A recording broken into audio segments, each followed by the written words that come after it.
Les malades ont-ils ou elles toute une carte pour prouver qu'elles sont en situation de handicap ? Non. Toutes les personnes atteintes d'un handicap, d'une maladie, sont-elles reconnues handicapées en France ?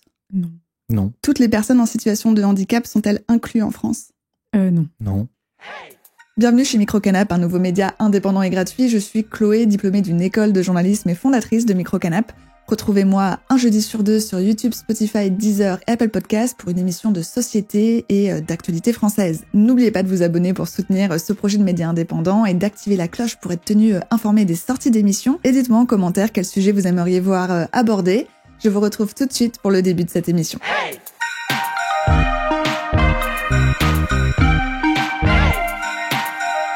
Microcanap! Aujourd'hui, je pose une question simple mais essentielle. Pourquoi l'ensemble de la population devrait-elle s'intéresser au handicap et aux personnes en situation de handicap ? En France, 2,6 millions de personnes vivent avec un handicap. De par leur maladie, elles n'ont pas forcément l'énergie ni les ressources pour défendre leurs droits. Dans une société où l'on parle sans cesse d'inclusivité, le terme a souvent été associé à des questions de genre et de race. Mais l'inclusivité, c'est aussi inclure les personnes en situation de handicap. Somme toute, ce n'est pas un sujet réservé aux personnes handicapées, mais un enjeu collectif.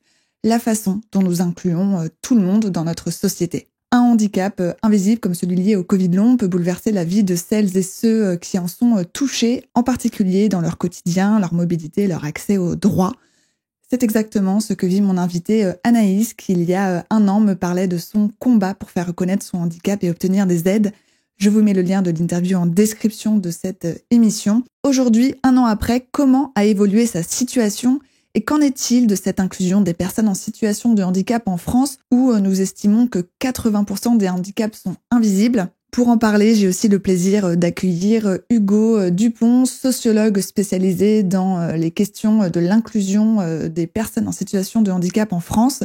Merci à vous deux d'être venus au studio de Microcanap. Bonjour. Bonjour, merci à toi. Anaïs, il y a un an, tu témoignais de ton quotidien avec le Covid long, une maladie invisible qui a chamboulé ta vie. Tu te battais il y a un an pour faire reconnaître ton handicap et obtenir des aides. Où en es-tu aujourd'hui ? Et as-tu réussi à obtenir l'allocation adulte handicapé, ce qu'on appelle l'AAH, ou encore la carte mobilité inclusion, la CMI ? Bref, comment ta situation a évolué ? Alors, je crois que l'année dernière, quand j'étais venue, j'avais déposé un dossier à la MDPH de la Vienne. J'avais eu un premier rejet auquel j'avais contesté. Ah pardon, je perds mes mots, j'ai une migraine, pardon. J'avais fait un recours administratif. C'est donc le premier recours qu'on fait auprès de la MDPH, avant le contentieux, donc avant le tribunal administratif. Là-dessus, j'avais vu un médecin, j'avais eu un rendez-vous, je sais pas, je me souviens plus si je l'avais raconté l'année dernière, mais je vais Tu peux le raconter. Hein. Un rendez-vous violent et ubuesque avec un médecin de la MDPH qui m'avait posé plein de questions très intrusives sur mon enfance, et là je comprenais pas parce que on parlait plus du tout de mon handicap et de mes symptômes qui créent mon handicap. Et je l'avais arrêté tout de suite, j'avais dit mais attendez, vous pensez que je suis dépressive, enfin, qu'est-ce que vous cherchez ? Donc je lui avais proposé un courrier de mon psychothérapeute pour attester que je n'étais pas en dépression. Ce que j'avais envoyé à la MDPH par la suite avec un autre compte-rendu médical. D'ailleurs, pardon, la MDPH, c'est la maison départementale des adultes handicapés. Des personnes handicapées. Des personnes handicapées. Et par la suite, j'ai été conviée à une commission, en fait. Une commission, alors je ne sais plus, ça s'appelle la CDAPH. Ouais, ça doit être ça, effectivement. La commission des droits et de l'autonomie des personnes handicapées. Ouais. Super, à nous trois, Ouais, c'est ça. Ah, il y en a des sigles et des acronymes, hein, c'est impressionnant. Mais par ailleurs, je ne savais pas du tout où j'arrivais. Et donc, je suis allée sur un petit groupe Facebook. Les gens m'ont dit, mais en fait, tu vas te retrouver devant 13 personnes. Je dis, what ? Ah bon ? Ça fait un petit peu peur quand en plus, quand on a un handicap invisible et une maladie chronique peu connue comme je l'ai, on a tendance à tomber face à des gens qui ne vous croient pas, qui vous psychologisent énormément. Donc, c'est très violent. Donc, j'ai eu très peur. Et je suis arrivée... Alors, d'abord, une petite anecdote. Je suis arrivée, l'ascenseur de la MDPH était en panne. Et c'était au 2e étage. Donc, j'ai quand même dû monter les 2 étages. Donc, j'étais dans un état lamentable en arrivant. Je me suis dit, c'est bien, ça va jouer en ma faveur. Ils vont voir dans quel état lamentable je suis. Et je me suis retrouvée devant une 12aine de personnes, je crois. Alors, c'est essentiellement des représentants d'associations de personnes handicapées ou d'aidantes. Il y avait une personne de la CAF et une personne, je pense qu'il devait y avoir une cadre de la MDPH aussi. Et donc, elles m'ont posé, c'était plutôt bienveillant en fait. L'objectif, c'était vraiment de cerner mon handicap, cerner mes problématiques quotidiennes. Et donc, j'ai pu répondre à toutes leurs questions. J'étais accompagnée de ma sœur qui corrigeait les mots que je disais pas bien, parce qu'en fait, j'étais tellement fatiguée que cognitivement, parfois, je disais pas les bons mots. Et voilà, donc je suis repartie. Et par la suite, j'ai reçu assez rapidement, je crois que c'était la semaine d'après, un avis favorable, comme quoi on m'accordait l'allocation adulte handicapé. Donc, on a reconnu ton handicap. Oui, tout à fait. Alors, j'avais déjà la RQTH. Donc, la reconnaissance travailleur handicapé. Voilà, mais comme je pouvais pas travailler, ça me faisait une belle jambe. Et c'est pour ça que tu avais fait appel pour avoir cette allocation adulte handicapé. Voilà, donc je l'ai eu, j'étais très contente. Sauf que j'ai appris très rapidement que je n'allais toucher que 600 € par mois. Puisqu'en fait, le revenu, en fait, ou en tout cas l'allocation qu'on vous accorde, c'est calculé sur les revenus 2 ans avant. Et donc, j'étais au chômage à ce moment-là. J'avais pas un gros mais, voilà, quand même. Je peux pas vivre, moi, personnellement, avec 600 €, sachant que j'ai besoin d'aide et qu'on m'a pas accordé d'aide, en fait. On n'a pas accordé de financement pour avoir des aides à domicile. Donc, c'est à moi de les payer. Du coup, là-dessus, j'ai demandé l'invalidité, catégorie 2. Auprès de la CPAM. D'accord. Auprès de la Sécurité sociale. D'accord. Voilà, j'ai pu demander l'invalidité et qu'on m'a accordé, puisque j'avais eu, alors plus facilement, j'imagine, parce que j'avais l'AH. Et donc, j'atteins aujourd'hui le taux plein de l'AH qui est de 1010 €, je sais plus, un truc comme ça. Donc, moins en fait, que le SMIC. Que le SMIC. Ah oui.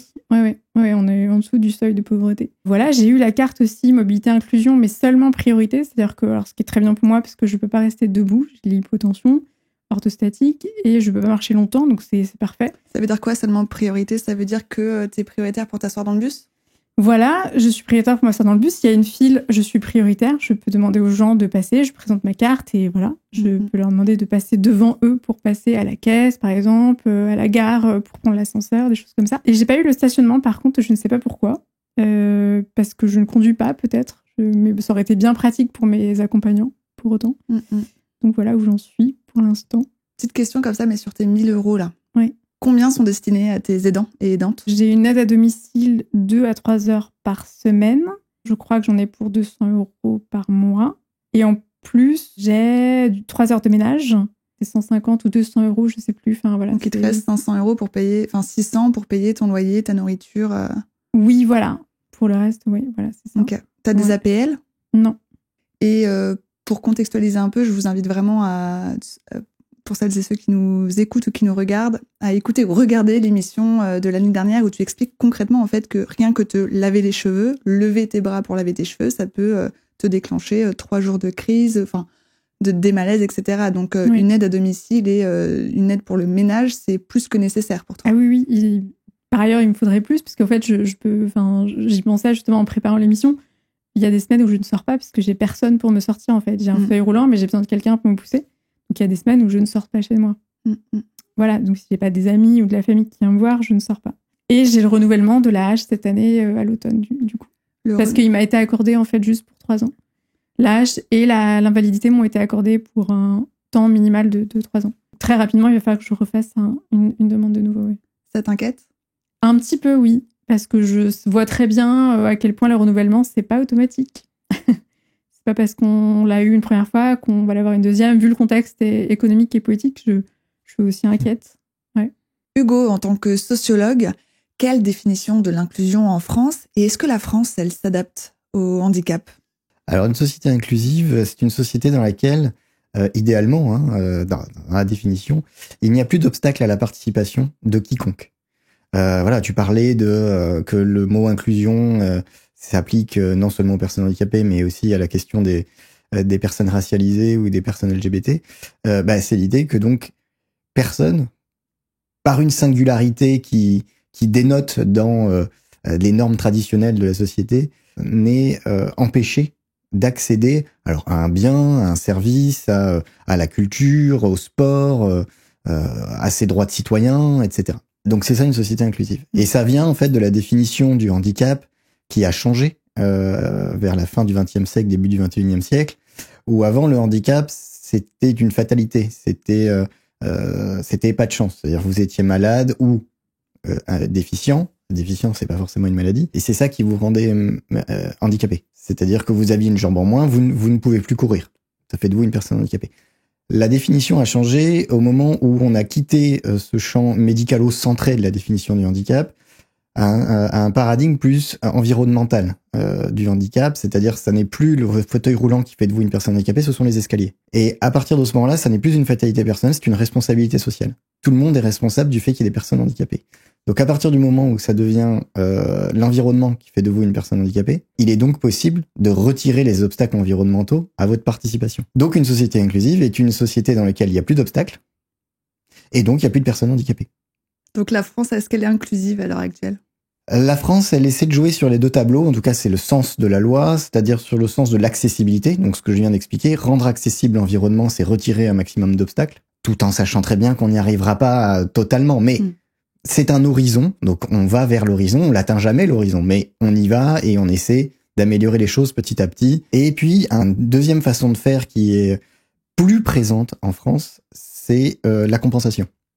C'est-à-dire que au lieu de retirer l'obstacle, on va vous donner les moyens à vous, une fois qu'on vous a reconnu comme handicapé, donc on a reconnu qu'il y avait un obstacle à votre pleine participation, on va vous donner les moyens de sauter l'obstacle, ou de faire avec.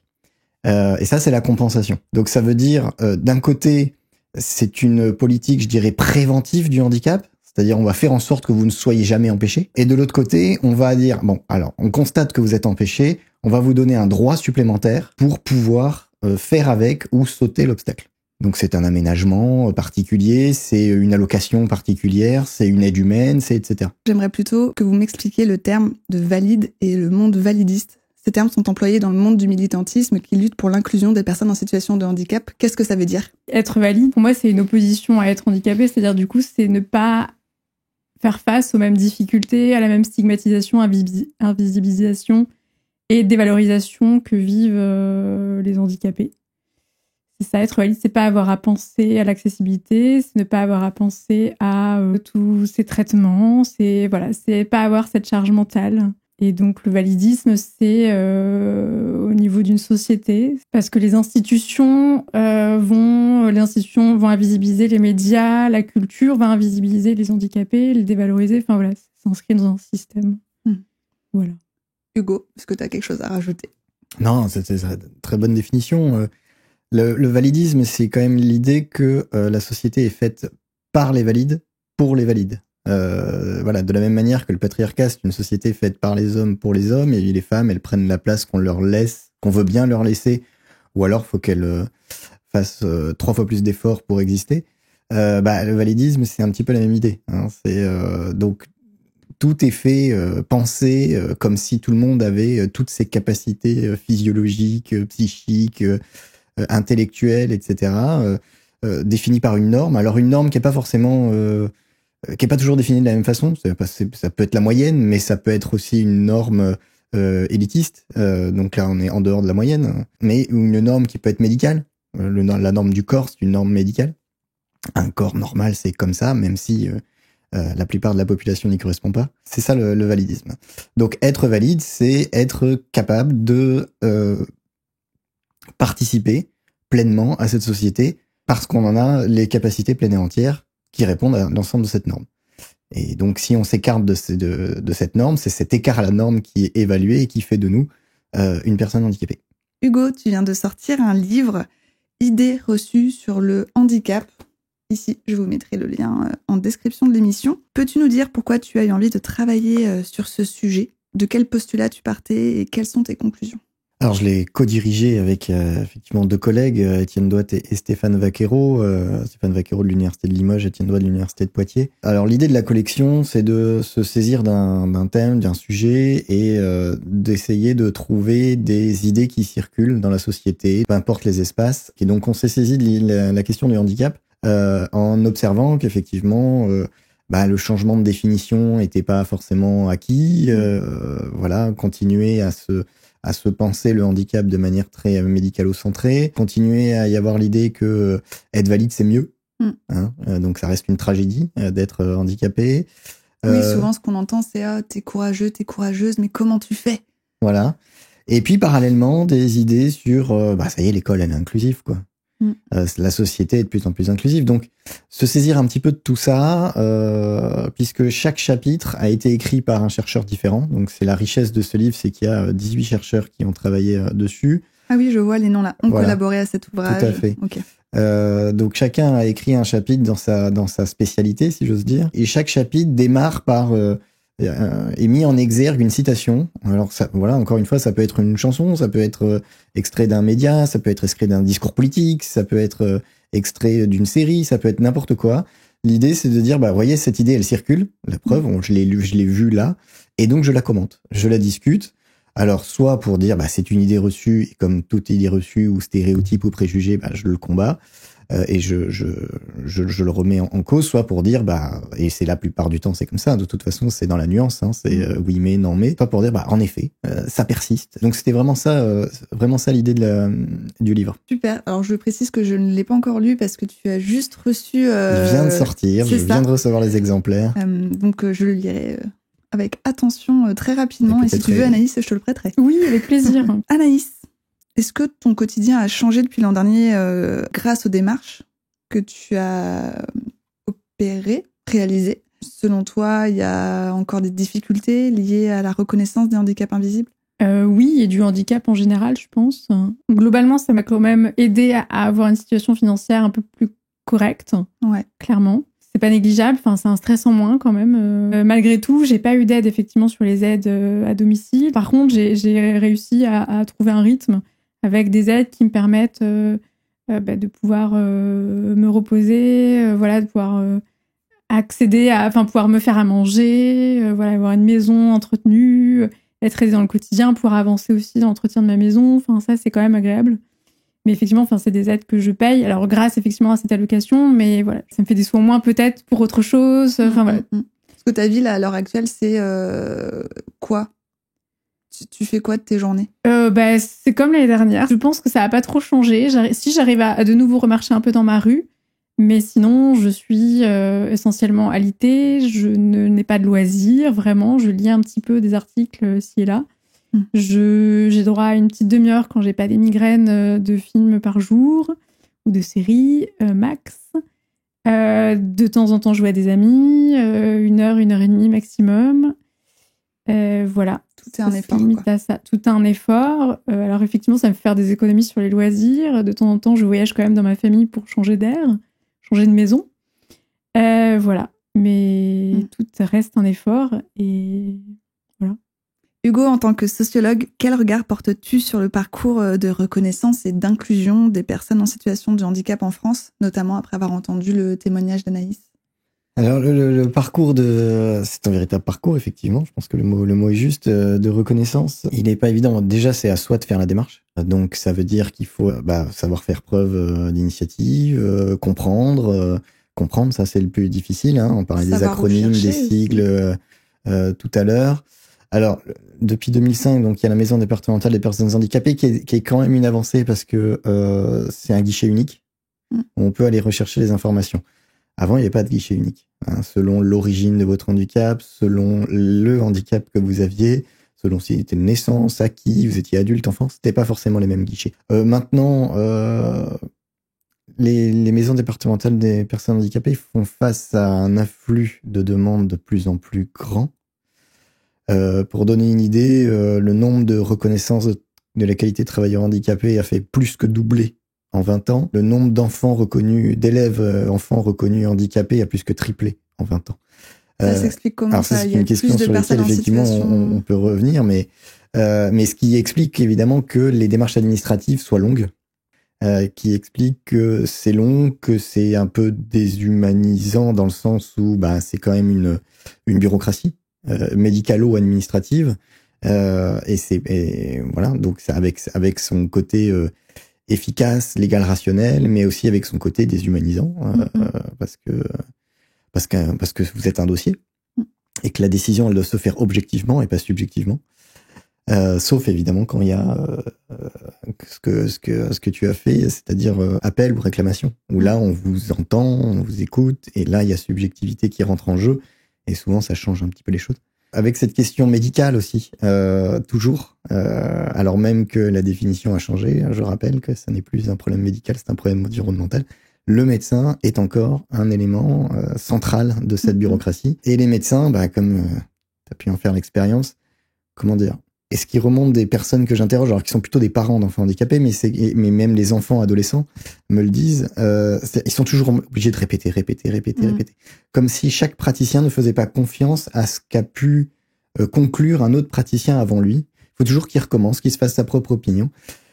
Et ça, c'est épuisant. C'est épuisant, et tu l'as bien explicité. Alors, comment on explique qu'il y a de plus en plus de personnes handicapées ? Eh ben, c'est une bonne question. C'est une question qui, moi, en tant que sociologue, m'interroge beaucoup parce que, comme je vous ai dit tout à l'heure, dans une société inclusive, il devrait y avoir de moins en moins de personnes handicapées puisqu'une une société inclusive se définit par sa capacité à retirer les obstacles qui empêchent la participation de personnes présentant une altérité, une singularité, une déficience, une maladie invalidante. Et donc, on devrait réduire le nombre de personnes qui font l'expérience du handicap. C'est exactement l'inverse qui se passe. Exactement, rigoureusement l'inverse qui se passe. Plus on parle d'école, de société inclusive, plus il y a de personnes et d'élèves handicapés. Alors, pendant longtemps, on a répondu à ça par oui, mais il y a des nouvelles catégories qui rentrent dans le champ du handicap qu'avant on ne reconnaissait pas. Alors, deux réponses à ça. La première, c'est que donc on continue à penser que c'est, dans le cas des élèves par exemple, le trouble qui crée le handicap, donc le trouble des apprentissages, donc la dyslexie. Voilà, avant 2005, dans les années 90, il y avait des enfants dyslexiques, mais ils n'étaient pas reconnus comme étant handicapés. Et depuis 2005, effectivement, ils rentrent dans le champ du handicap parce qu'on leur accorde une aide humaine, notamment, ou des aides technologiques par des logiciels, etc. Alors, ma première réponse, c'est donc on continue à penser médicalement. Et ma deuxième réponse, c'est que, alors, je dirais que pendant les 10 premières années, on peut penser qu'il y a un rattrapage. Maintenant, ça fait 20 ans. Le rattrapage, il a eu lieu, donc ça veut dire que c'est au-delà de ça, c'est au-delà d'un rattrapage. La difficulté scolaire est de plus en plus interprétée sur le champ du handicap et non pas d'une difficulté, simplement, avec, paradoxalement, un renforcement des normes, c'est-à-dire un renforcement des normes de rythme d'apprentissage qui fait qu'un enfant qui ne sait pas lire à telle date du CP ou du CE1 est soupçonné tout de suite d'avoir un trouble des apprentissages, alors que peut-être tout simplement il a besoin de plus de temps, plus d'attention, et avec cette idée que s'il y avait 15 élèves par classe, peut-être il y aurait moins d'enfants handicapés. Ces enfants, ils étaient à l'école avant. Ils n'étaient pas exclus de l'école avant. Ils y étaient. Simplement, aujourd'hui, on a besoin d'une étiquette. Et c'est toute la question, c'est pourquoi on a besoin d'une étiquette. Parce qu'une école inclusive, c'est une école souple, adaptable, qui sait reconnaître les singularités, mais qui sait aussi s'y adapter. D'avoir besoin d'une étiquette, d'avoir besoin d'une bureaucratie médicalo-administrative pour pouvoir légitimer le fait qu'on aide l'enfant, c'est... Comment dire ? C'est stigmatiser l'enfant ? Alors déjà, ça le stigmatise, mais les anglo-saxons ont une expression pour ça, c'est l'universal design. C'est-à-dire faire des environnements capables de s'adapter à tout le monde. C'est-à-dire qu'ils ont la souplesse pour le faire, les compétences pour le faire, le temps pour le faire. Force est de constater que plus on dit que l'école est inclusive, c'est-à-dire plus on lui permet de s'adapter aux enfants, mais qu'a posteriori, une fois que l'écart à la norme a été constaté et validé par une bureaucratie médicalo-administrative, eh bien en fait on renforce la norme quand on fait ça. Alors qu'on devrait assouplir les normes. En fait, on renforce la norme. Donc, il y a de plus en plus d'enfants qui ne rentrent pas dans la norme. Et parce qu'ils ne rentrent pas dans la norme, ils ont le droit à une adaptation. Donc voilà, il y a aussi la question de la légitimité. C'est-à-dire, suis-je légitime de fait d'être à l'école ou est-ce que ma présence est conditionnée ? Et elle est conditionnée par les moyens qu'on donne, qui sont toujours limités, qui sont jamais suffisants, d'autant plus dans un contexte où les élèves sont de plus en plus nombreux à recourir à ces moyens supplémentaires. Lorsque l'on vit avec un handicap, chaque action peut se transformer en un véritable défi. Par exemple, une personne valide va choisir un restaurant sans se poser de questions. Mais pour une personne en situation de handicap, cela implique une réflexion assez anticipée. Y a-t-il des chaises adaptées ? Le lieu est-il accessible ? Va-t-il y avoir beaucoup de bruit, etc. Anaïs, est-ce que tu peux nous parler de cette charge mentale que t'impose ta maladie dans un monde conçu pour les personnes valides ? Oui, alors moi, c'est un peu particulier parce que je sors pas beaucoup de chez moi. Je suis très confinée de par ma maladie. Quand je le fais, effectivement, je suis face à des problématiques qu'ont pas les personnes valides. Par exemple, tout bêtement, quand je vais à la gare, le seul lieu, à peu près le seul lieu public où je vais par ailleurs, pour voyager, aller voir ma famille, je me retrouve, un exemple très concret, à la gare de Poitiers, il n'y a pas assez de bancs sur les quais. En fait, moi, j'ai un handicap invisible, j'ai un fauteuil avec lequel je peux faire des balades un peu longues parce que j'ai quelqu'un pour me pousser, mais je peux un peu marcher. Quand c'est des distances plutôt courtes, donc quand je prends le train, je prends un taxi qui m'amène devant la gare et là, je peux marcher jusqu'au train. Mais le problème, c'est que, bien, comme je ne peux pas courir, j'arrive toujours un peu en avance. Et il faut attendre le train debout, ce que je ne peux pas faire longtemps. Et il y a souvent pas de siège et pas assez de sièges. La gare de Poitiers, c'est la voie 1, par exemple, c'est un scandale. Il y a une petite aubette et là, il y a un siège. Et donc, systématiquement, il faut que je le demande à une personne qui est assise, en lui montrant ma carte, pour prendre ce siège. Et après, le reste du quai, il n'y a plus de banc. C'est-à-dire que du coup, voilà, pour les personnes comme moi qui ne peuvent pas rester debout longtemps, qui ont du mal à se déplacer, c'est un vrai frein, une vraie problématique. Et par ailleurs, comme tu le disais, effectivement, s'il y avait des bancs, ça aiderait pas seulement les personnes handicapées, ça aiderait les personnes âgées, ça aiderait les femmes enceintes, ça permettrait aux personnes handicapées aussi de manière temporaire, qui ont eu un accident, de pouvoir s'asseoir, ou les gens fatigués en fin de journée. Enfin, que sais-je, voilà. Ça aiderait tout le monde. Ça servirait à tout le monde, en fait. Donc voilà. Heureusement, maintenant, j'ai ma carte aussi pour pouvoir passer quand l'ascenseur marche, parce que l'ascenseur marche pas toujours aussi dans les gares. Ouais. J'ai ma carte, et donc pour passer devant tout le monde, quand il y a une file, j'ose pas toujours. Donc des fois, je reste à attendre derrière. C'est stressant. C'est un peu stressant parce que tu sais pas comment les gens vont réagir, parce que je n'ai pas l'air handicapée. Donc ça, et heureusement que j'ai une carte, parce que ça me permet de légitimer. Ça me rappelle ce que disait Hugo tout à l'heure. Faut être légitime, quoi, en fait, dans la tête des gens. Montre-moi ta carte, ça va légitimer le fait que tu veux me passer devant moi. Et ça passe beaucoup par une vision qu'on a du handicap qui est aussi liée à le logo handicapé, c'est une personne en fauteuil roulant. Et donc, quand on voit une personne debout sur ses deux pieds, on n'imagine pas qu'elle ait des vrais problèmes de mobilité et des soucis de santé. Donc, quand je sors ma carte, ça permet effectivement de légitimer en quelque sorte. Et quand bien même, je vois bien plein de témoignages de gens qui ont un handicap invisible qui montrent leur carte et on leur dit... Il y a un autre point dont j'aimerais vraiment parler parce que je pense que c'est important, dont on ne parle pas beaucoup en termes d'accessibilité, puisque ça en fait partie, c'est le port du masque en général, puisque je fais partie des gens vulnérables face au Covid et autres maladies. Et il n'y a pas que les Covid longs qui sont vulnérables face au Covid, il y a encore plein de gens en France, les immunodéprimés, qui peuvent en mourir par ailleurs. Il y a les gens qui peuvent se dégrader, donc ça peut dégrader la santé. Et aujourd'hui, on a un vrai déni en France du Covid. On a vraiment... les gens ont vraiment tourné la page. Et le souci, c'est qu'en fait, nous, on vit avec cette charge mentale qui est très, très lourde, de devoir se protéger, se protéger en permanence, ou devoir faire de la pédagogie auprès de nos proches, auprès et du grand public. Enfin, moi, je sais que j'ai un FFP2 à chaque fois que je vais chez le médecin. Dans le train, je mets un FFP2 qui couvre...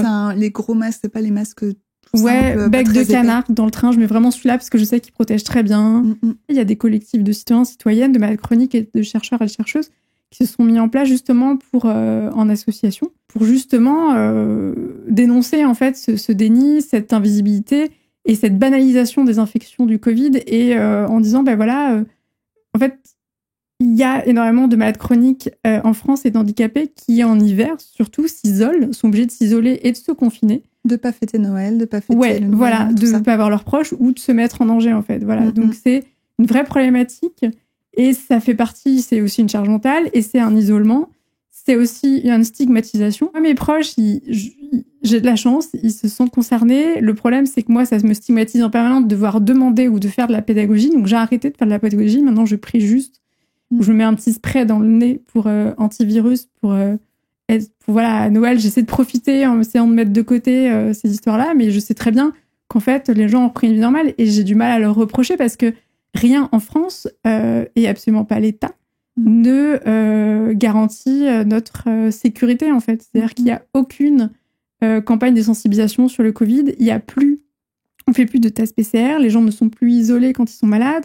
On n'a pas de campagne de sensibilisation en France pour dire quand on est malade, on met un masque, en fait, pour protéger les autres. Les Covid longs, on est complètement invisibilisés. Pour le coup, on ne nous connaît plus, on ne nous connaît pas. Je vois des personnels de santé, on ne connaît pas le Covid long. Je rappelle quand même ici que, en fait, le Covid peut toucher tout le monde. Tout le monde est à risque d'un Covid long, en fait. Ouais. Il y a des études qui montrent, en fait, plus on a le Covid et plus on a des chances, en fait, de déclencher un Covid long ou d'avoir des séquelles. Le Covid est une maladie multisystémique. Ça ne touche pas que les poumons, ça atteint tous les organes, le cerveau aussi. Et donc, voilà, ça fait partie de la charge mentale. Je voulais en parler parce qu'en fait, on n'a aucun espace pour en parler. Ouais. Mais même dans les milieux les plus inclusifs possibles, les milieux militants, personne ne porte le masque. Ce sont des milieux qui sont pas accessibles pour les personnes. C'est quoi ce qu'on te dit, par exemple, la première excuse pour pas porter le masque? C'est sous couvert de liberté individuelle? Non, alors moi j'ai de la chance. J'ai de la chance, ou alors j'ai fait de la pédagogie beaucoup auprès de mes proches peut-être, mais j'ai de la chance, les gens l'entendent. Après, j'arrive plus à faire de la pédagogie parce que je suis fatiguée aussi, donc je fais avec. C'est-à-dire du coup, je fais avec le risque. Hugo, quand t'entends Anaïs nous raconter tout ça?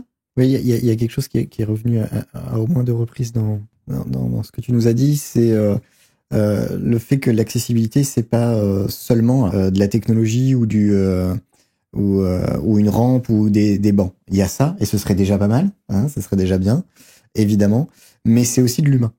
Je me souviens d'une enquête qu'on avait fait à l'époque où j'étais à l'université de Bordeaux pour la mairie de Bordeaux sur le sentiment de stigmatisation de certaines populations, dont les personnes handicapées. Et on avait plusieurs personnes en fauteuil roulant qui nous parlaient du manque d'accessibilité du tramway.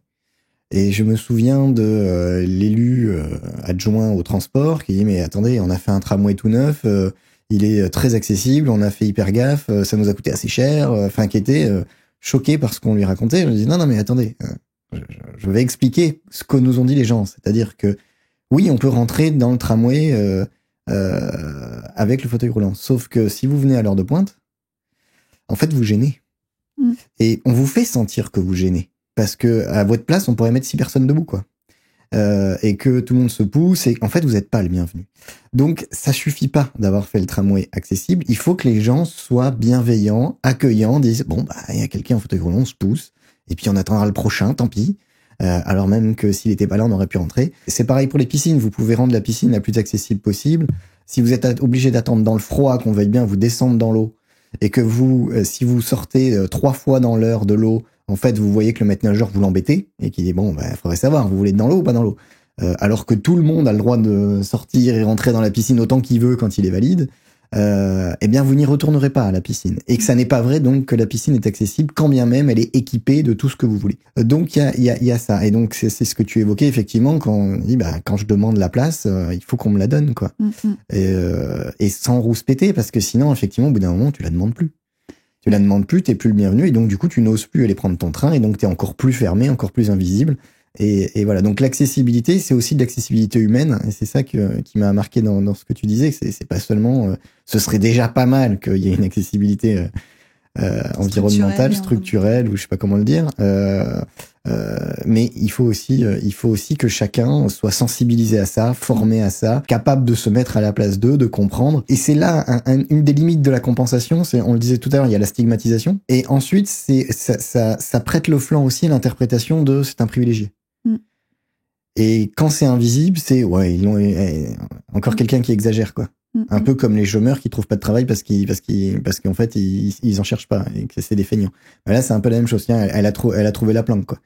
Donc c'est alors vrai ou pas, on a toujours peur de cette interprétation et ça aussi ça fait que on n'ose plus et on fait plus et donc on s'enferme encore plus.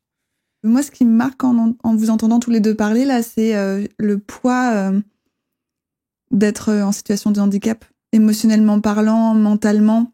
Quand tu nous expliquais ce que tu vis au quotidien quand tu vas à la gare ou ailleurs, et ce stress d'avoir, t'as quand même ta carte mobilité inclusion, d'avoir peur de la montrer, de peur du jugement des autres et de leur réaction, et de leur compréhension et de leur manque d'empathie finalement. Moi, ça me marque beaucoup. Ouais, je pense que... Alors après, je suis pas née avec un handicap dans un fauteuil. Je pense qu'ils vivent effectivement des choses extrêmement dures aussi. Je vois des témoignages...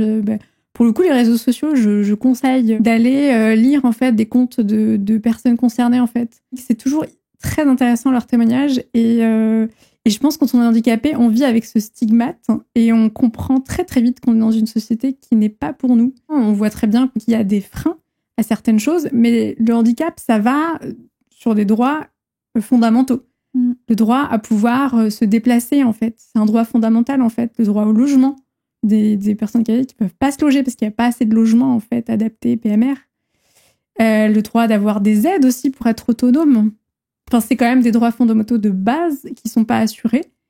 Et moi, à côté avec mon petit handicap invisible, parfois j'ai l'impression que c'est sûr, bon, j'ai l'impression que c'est presque pas grand-chose par rapport à d'autres gens qui vivent, quand on est en fauteuil roulant, se déplacer, prendre le train, c'est une mission incroyable. Il faut de l'aide, de l'assistance. J'ai 2 fois eu recours à l'assistance en gare parce que j'avais des trop longues distances. Et il y a des gars où ça se passe très bien, on est super bien accueillis, et d'autres, vous êtes un morceau de viande. Ils ont pas le temps parce qu'en fait, je pense que les prestataires, ils ont pas le temps de gérer. Et elle m'a demandé à la fin de me lever parce qu'elle devait repartir. Je devais attendre le taxi debout, ce que je peux pas faire. Et je lui ai dit, mais c'est n'importe quoi. Et la pauvre, je l'ai engueulée devant tout le monde parce que j'étais excédée d'être traitée comme un bout de viande. J'étais pas traitée comme un humain, un être humain, en fait. C'était... Anaïs, est-ce que tu as l'impression que cette constante réflexion liée à ton handicap et du coup, il faut t'adapter, en fait, à tout ce qui t'entoure et aux gens aussi qui t'entourent. Est-ce que tu as l'impression que cette constante réflexion te prive de liberté, de spontanéité? Est-ce qu'on peut encore parler de choix et de liberté lorsque l'on doit sans cesse vérifier, en fait, l'accessibilité des lieux et anticiper le regard des autres? Alors moi, c'est un peu différent parce que j'ai une maladie qui me laisse pas le choix. Voilà, c'est pareil pour les personnes handicapées qui habitent dans un immeuble où l'ascenseur est en panne. Elles peuvent plus sortir de chez elles peuvent plus aller chez le médecin. Enfin voilà, c'est des choses de base comme ça. Non, évidemment, il n'y a pas de question de liberté, effectivement. Enfin, c'est de l'adaptation permanente, effectivement. C'est pas le droit aux soins aussi. Enfin voilà, parce que certaines personnes handicapées n'ont pas accès aux soins. Là, il y a Handi Social, une association de militants handicapés, qui interpellait. Il y a Karine Brailly, qui est une femme qui a la maladie de Charcot, et qui a demandé la sédation profonde parce qu'on lui refusait l'accès à des soins, en fait, qui lui auraient permis d'aller un petit peu mieux et d'être aussi hospitalisée chez elle. Et donc voilà, elle demande à mourir. Donc voilà, on en est là aujourd'hui, et il y a une vraie problématique qui est soulevée par les personnes handicapées et malades chroniques, qui est comment on peut avoir une loi qui aide, qui facilite l'accès à mourir, enfin à l'euthanasie, au suicide assisté, si en tant qu'handicapé, on n'a pas une vie digne. C'est-à-dire que si on n'a pas accès aux soins, si aujourd'hui on n'a pas accès, par exemple, dans les maladies chroniques, il y a grosses problématiques de la douleur. Parfois, on n'a pas accès aux médicaments, ou alors il n'y a pas assez de recherche non plus aussi pour qu'on soit soulagé. Je veux dire, on nous propose aujourd'hui de pouvoir mourir, mais on n'a pas la base, quoi. On n'a pas accès à une vie digne. On vit de manière précaire, on a des problèmes financiers, en plus c'est stressant. Tout ça fait qu'effectivement, je pense que plus d'une personne handicapée a un jour pensé au suicide de manière froide en se disant « je ne peux plus vivre ». Et voilà, avec cette maladie qui m'empêche de tout faire. Et en plus, j'ai la double peine, triple peine d'être précaire, d'être stigmatisée, d'être violentée. Enfin voilà, c'est parfois beaucoup. Et en même temps, en fait, il faudrait que la société se solidarise. Il faudrait effectivement collectivement qu'on prenne en charge ces problématiques-là. Hugo, qu'est-ce que cela dit de nos systèmes en France? Alors déjà, c'est très émouvant. Ouais. J'ai beaucoup d'émotions à t'avoir écouté. Ça dit que... alors, moi, j'ai étudié un petit peu la façon dont on essaie de faire évoluer les politiques d'accompagnement des personnes handicapées ces dernières années. Et ce dont je m'aperçois, c'est qu'on applique dans ces politiques publiques quelque chose d'extrêmement classique qui s'appelle le management. La managérialisation des façons d'accompagner, c'est-à-dire avec des chiffres, des objectifs chiffrés, avec essayer d'accueillir plus avec moins, plus de monde avec moins d'argent, ou pour être honnête, non pas avec moins, mais avec autant d'argent, à budget constant, essayer d'accueillir davantage. Évidemment, tout ça est enrobé de, en fait, on va améliorer la qualité, etc. J'ai bien étudié ça pour les enfants. La façon dont, effectivement, on essaie d'accompagner de plus en plus d'enfants à budget constant et qu'on demande aux personnes qui sont responsables de l'accompagnement des personnes handicapées davantage des gages quantitatifs que qualitatifs. Et typiquement, voilà, la personne qui est à la gare, à qui on demande de faire d'aider tant de personnes dans la journée, elle a un objectif, c'est d'aider tant de personnes dans la journée, elle n'a pas le temps d'attendre que le taxi arrive. Donc elle repart avec son fauteuil. Bon, du coup, c'est plus très inclusif parce que c'est inclusif du train jusqu'au taxi, mais en attendant le taxi, ça l'est plus du tout. Donc c'est c'est quand même un peu particulier, et en même temps, bah voilà, elle est toute seule. L'essentiel, c'est combien ça coûte par personne aidée, et que donc elle a pas le temps. Il y a quelqu'un d'autre à aller chercher. En plus, les gares parisiennes sont immenses, donc j'imagine que elle doit marcher et toute la journée, et que à mon avis, elle est épuisée le soir aussi. En plus, elle se fait j'allais dire engueuler, pardon pour le gros mot, et légitimement. Hein. Il me semble qu'on s'illusionne quand on pense que il suffirait que on se voit les uns les autres, qu'on vive ensemble les uns les autres, pour que ça aille mieux. Je m'explique. Très honnêtement, ma fille de 8 ans a déjà côtoyé plus d'enfants handicapés depuis qu'elle est à l'école que moi dans toute ma carrière scolaire. Ça, c'est sûr. Donc ça veut dire que ils sont là, ils sont moins invisibles, ils sont moins ségrégés, etc. Stigmatisés, c'est autre chose, mais déjà moins ségrégés. Cependant, on pense que du coup, comme ils vont grandir ensemble, il y aura moins de stigmatisation parce qu'il y aura moins d'ignorance, moins de méconnaissance de l'autre, etc. Je dirais que c'est une condition nécessaire, mais pas suffisante du tout. Et ça rejoint ce qu'on se disait tout à l'heure, c'est-à-dire qu'en fait, la mixité, quelle qu'elle soit, elle suffit pas, elle se travaille. Si on ne la travaille pas, si on pense que ça suffit, en fait, on a un fauteuil roulant et quelqu'un qui n'est pas formé, juste on lui demande de marcher dans toute la gare avec son fauteuil, en fait, ça suffit pas, parce que ça se travaille. Et pour les enfants, typiquement, ça fait 60 ans que les garçons et les filles grandissent ensemble dans les mêmes écoles, suivent les mêmes programmes, le patriarcat se porte très très bien. Voilà, la domination masculine va très bien. Donc ça suffit pas de vivre ensemble, et donc ça suffit pas de mettre à disposition quelqu'un qui va marcher toute la journée avec son fauteuil si elle a pas d'empathie, si on l'a pas formé sur qui elle accompagne, si on lui donne pas tous les cas de figure en amont. Alors au début c'est théorique, mais après elle se fait de l'expérience pratique, etc. Bah elle aura pas l'empathie, et juste elle va retirer le fauteuil et repartir. Et ensuite, est-ce qu'elle est vraiment formée à savoir qui elle accompagne, que vit la personne qu'elle accompagne, ou simplement on lui a donné un fauteuil, on dit vous avez des bonnes baskets, bon ça suffit. Tout ça se travaille, et se travaille cognitivement très fortement par de la sensibilisation, de la formation, de l'information, et récurrente quoi. Récurrente, c'est pas une fois. Hugo, en 2024, seulement 3,2% des stations de métro à Paris sont accessibles à tous les types de handicap.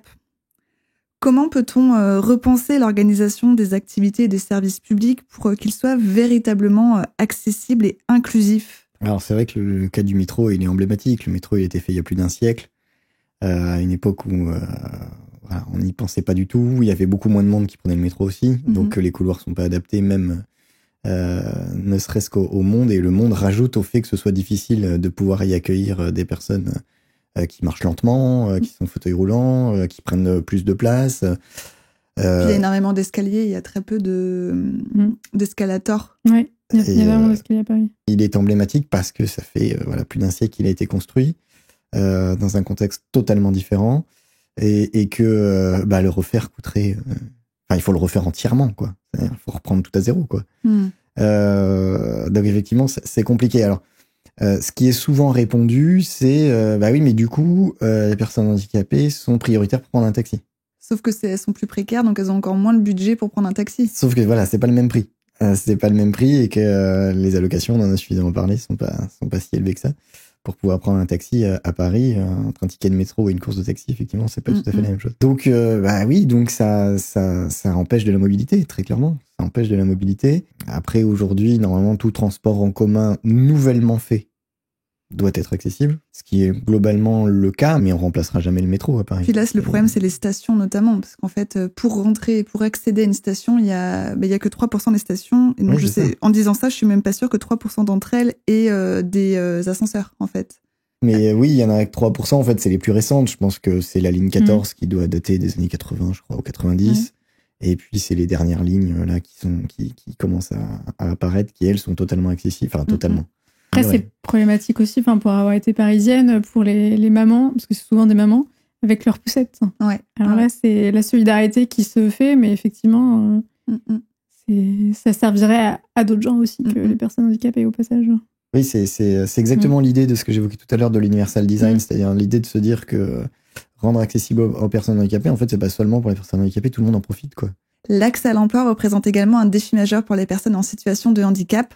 En France, malgré les lois pour l'inclusion, notamment avec la loi du 11 février 2005 pour, et je cite, c'est entre guillemets, l'égalité des droits et des chances, la participation et la citoyenneté des personnes handicapées. Donc cette loi, elle a permis de tripler le nombre de travailleurs handicapés dans les entreprises. Le taux d'emploi des personnes handicapées reste encore faible cependant. En 2023, seulement 3,6% des travailleurs et travailleuses handicapés étaient en emploi dans le secteur privé, loin des 6% d'obligations légales.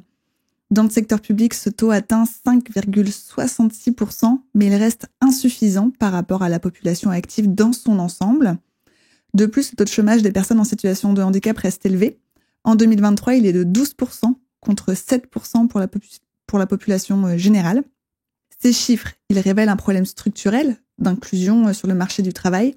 Malgré des mesures d'accompagnement comme l'emploi accompagné, l'alternance ou encore des dispositifs comme le FIPHFP, c'est le Fonds pour l'insertion des personnes handicapées dans la fonction publique. La réalité sur le terrain, elle est beaucoup plus complexe. Les discriminations persistent, notamment dans l'accès aux formations, à l'évolution des carrières et à des postes adaptés, mieux rémunérés et plus qualifiés. Il existe aussi une concentration des travailleurs handicapés dans des secteurs comme le secrétariat ou la maintenance. Ces statistiques soulignent les limites des politiques publiques actuelles et les obstacles auxquels sont confrontées les personnes handicapées dans la recherche et le maintien d'un emploi. Et donc là, Anaïs, je m'adresse à toi, bien que tu ne puisses pas travailler à cause de ton handicap. As-tu observé ces barrières administratives et sociales pour d'autres personnes en situation de handicap ? Tu disais que tu allais beaucoup sur les réseaux sociaux ou même tu avais participé à beaucoup de groupes de parole de Covid long. Oui, effectivement, le groupe de parole de Covid long à Poitiers m'a permis d'entendre d'autres paroles de Covid long aussi, qui ont un peu plus d'énergie que moi et qui peuvent travailler. Travailler, pour certains, c'est quelques heures par jour. 3-4 heures, avec des difficultés cognitives, physiques, tout ça, et avec un frein à l'emploi effectivement très très difficile. Il y en a qui ont dû arrêter leur emploi parce que c'était plus possible, la charge de travail était plus gérable.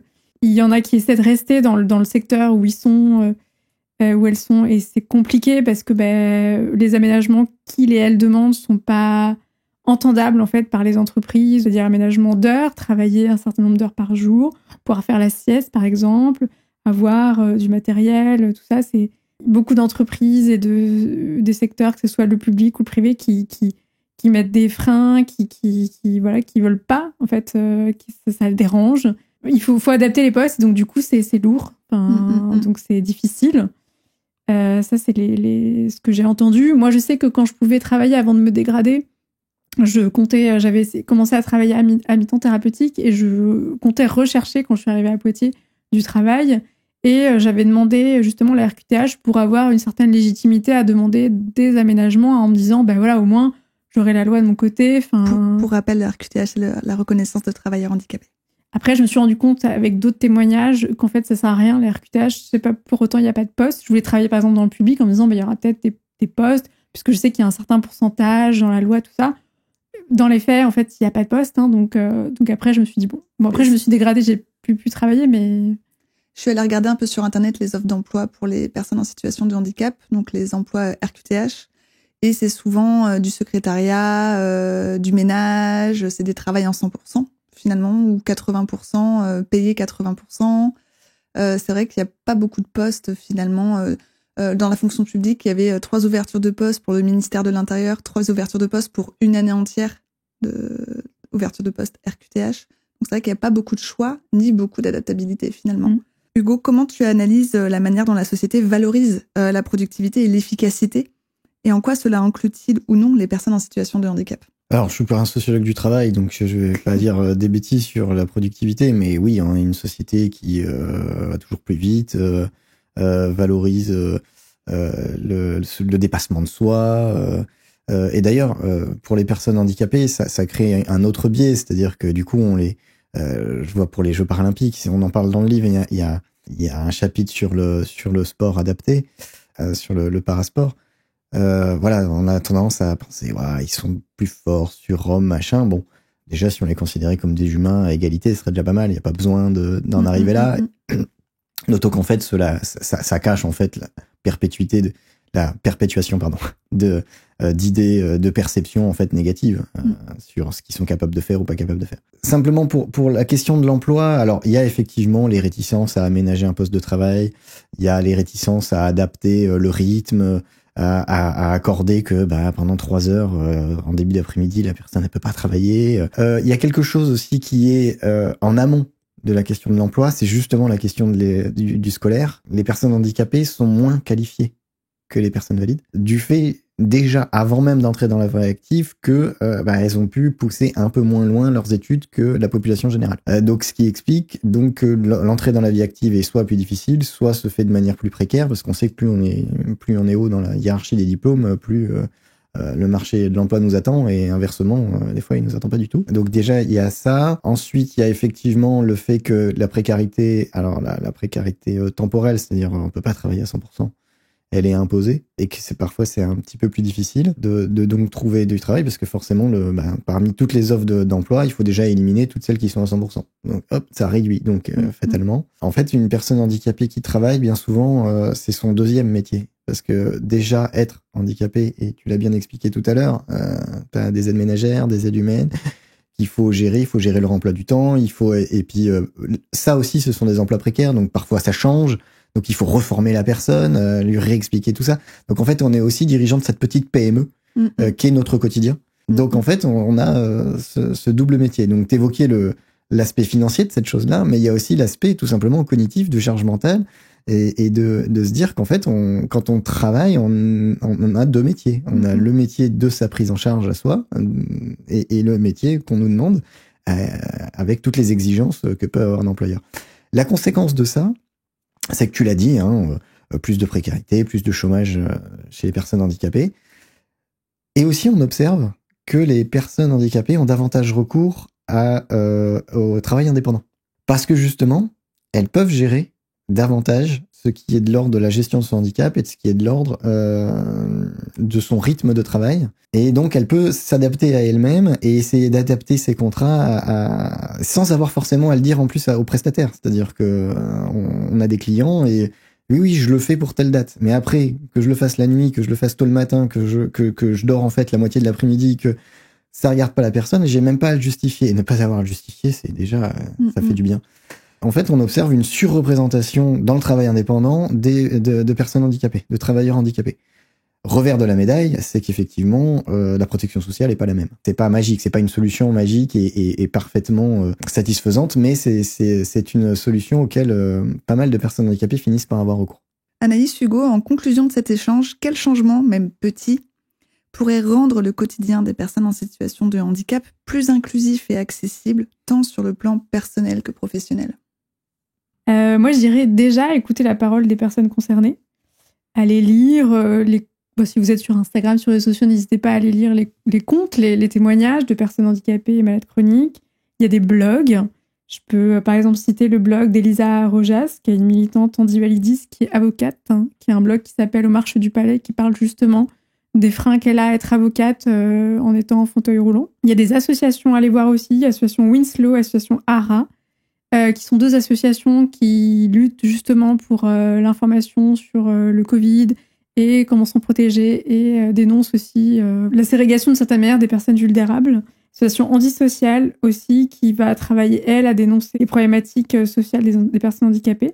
Les Dévalideuses, qui font un super travail sur leur compte Instagram et sur leur blog, qui ont même un guide pour accessibiliser son événement.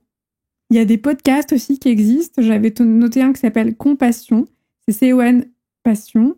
C'est des témoignages de malades chroniques et de personnes handicapées. Arrêter d'avoir un regard misérabiliste sur le handicap, questionner et dépasser son propre validisme. On peut être handicapé et heureux. Voilà, breaking news. Ne pas présumer ce dont une personne handicapée a besoin, mais demander ce dont elle a besoin. Par exemple, une personne handicapée en fauteuil roulant, ne pas la pousser. Lui demander si on peut toucher son fauteuil roulant. Ce n'est pas un enfant, c'est un adulte. Portez un masque en lieu clos, s'il vous plaît, surtout si vous êtes malade. N'hésitez pas. Je me permets. Et voilà, et surtout appuyer et partager la parole des personnes et des associations de personnes handicapées et malades chroniques. Il faut vraiment pas hésiter à partager, à en parler autour de vous. C'est un peu comme aujourd'hui, les hommes qui sont contre le sexisme, essayer de réagir à des blagues validiste, essayer d'en parler, essayer de... Voilà. La même chose, pareil, mais pour les handicapés. Hugo? Déjà, beaucoup de choses ont été dites. C'est super. Bon, effectivement, les écouter, pas préjuger de ce dont elles ont besoin, ce serait déjà bien. Mais même dans les MDPH, on parle beaucoup des besoins des personnes handicapées, mais finalement, qui décide de ce qu'elles ont besoin? Est-ce que ce sont vraiment elles qui disent moi j'ai besoin de ça, ou alors est-ce qu'on leur dit nous on est des experts professionnels, psy, médecins, et donc on sait mieux vous ce dont vous avez besoin. J'ai bien peur qu'encore aujourd'hui ce soit souvent comme ça que ça se passe plutôt que l'inverse. J'ai écrit sur par exemple la partie, t'as dû remplir ça dans les dossiers MDPH, la partie projet de vie, oui, où voilà, c'est le seul espace dans le dossier auquel la personne peut écrire. Donc là, il y a du vide, il y a du blanc, et donc il y a un espace pour écrire. En fait, c'est son projet de vie. Et donc, l'idée, c'est de dire, si la personne, elle va nous dire, je veux vivre seule ou en couple, je veux pouvoir travailler, etc., eh bien, on va s'adapter à ça.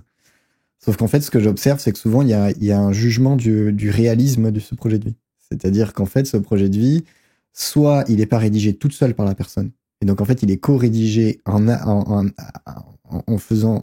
travaillant le réalisme de ce qui va être écrit, soit il est jugé a posteriori en disant, en fait, elle n'a pas pris conscience de ses difficultés, ou ce qu'on dit beaucoup aux parents, c'est qu'ils n'ont pas fait le deuil de l'enfant normal, qui sont en souffrance et qui n'ont pas encore accepté la difficulté de leur enfant, voilà.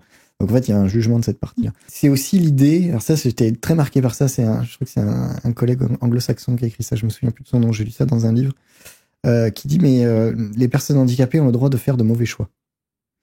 C'est-à-dire que tous on fait des choix dans la vie, et parfois on en fait des mauvais. C'est cette idée que moi j'observe beaucoup les enfants, et souvent on dit aux parents, mais c'est pas ça qu'il faut pour votre enfant, cette orientation-là, où ils ont le droit de faire des mauvais choix. Voilà. Et les personnes handicapées ont le droit de se tromper aussi. C'est vrai que j'ai l'impression qu'on demande beaucoup aux personnes en situation de handicap de tout de suite comprendre leur handicap et de tout de suite tout savoir. Mais en fait, il faut laisser le temps au temps, laisser à la personne aussi le temps de faire ses erreurs, de savoir où aller, de savoir comment s'adapter. Et en fait, les personnes qui accompagnent sont là pour éclairer les choix, mais pas pour faire les choix à la place. Et quand bien même on leur dit, je suis pas convaincu du choix que tu fais, à partir du moment où la personne a fait le choix, il faut l'accompagner à faire à essayer quand même, malgré tout, même si on n'y croit pas, de le faire accéder à ce choix-là. Et puis, peut-être qu'on a raison de penser que il s'est pas rendu compte, que la personne s'est pas rendu compte et que c'est pas un bon choix, mais laissons-lui le temps de se rendre compte. Voilà, ces petites choses comme ça, je pense, qui sont pas des petites choses quand même, qui sont de véritables changements de paradigme professionnel, parce que voilà. Mais c'est difficile pour les professionnels aussi, parce que voilà, la question des établissements spécialisés, par exemple, pendant des décennies même, c'est les établissements spécialisés, le plus vieux remonte au XVIIIe siècle, donc c'est d'une expérience séculaire qui dure depuis plus d'un siècle. Et du jour au lendemain, on leur dit, mais en fait, vous maltraitez les personnes, les enfants, et c'est pas bien, en fait, ce que vous faites. C'est vachement difficile, quand même. C'est très difficile. Donc, c'est pas si simple que ça de changer de paradigme et n'empêche que c'est que de la bienveillance et de la volonté de bien faire. Ça, je tiens quand même à le dire. Et que eux-mêmes, parfois, sont en difficulté en sachant que ce qu'ils font n'est pas parfaitement inclusif et respecte pas parfaitement, mais qu'ils n'ont pas le choix parce qu'il faut accueillir tant d'enfants, parce qu'on n'a pas les moyens, parce qu'il y a plus d'éducateurs aujourd'hui, on a du mal à recruter, et qu'il faut faire avec, et qui, voilà, eux-mêmes ont conscience souvent de pas faire parfaitement, et c'est parfois le vivre comme une maltraitance au travail, donc c'est assez compliqué. Donc, pour dire qu'il faut pas jeter la pierre aux professionnels non plus. Ils travaillent aussi dans un contexte qui les aide pas tout à fait. Merci à vous deux d'être venus au plateau. J'espère que cette émission a permis de sensibiliser davantage de personnes aux enjeux de l'inclusion et de l'accessibilité pour les personnes en situation de handicap en France. Pour résumer, aujourd'hui, nous avons vu que l'inclusion des personnes en situation de handicap ne se résume pas seulement à une question de droit, mais à des questions de solidarité et d'adaptabilité de notre société. Bien que des avancées aient été faites, des défis immenses demeurent. Pour que les personnes handicapées aient une vie plus juste et accessible, chaque petit geste compte. que ce soit dans les politiques publiques, les entreprises ou dans nos interactions quotidiennes. Si vous êtes intéressé par ces questions d'inclusion et de handicap, n'hésitez pas à partager l'émission et à me faire part de vos réflexions. Je vous remercie d'avoir regardé cette vidéo. N'hésitez pas à me proposer des idées de sujets en commentaire et si ce n'est pas déjà fait, n'hésitez pas à vous abonner à la chaîne YouTube de Microcanap. Microcanap est aussi présent sur Instagram et TikTok. Et puisque l'émission sort toutes les 2 semaines le jeudi, je vous retrouve dans 2 semaines pour un nouveau sujet. Microcanap.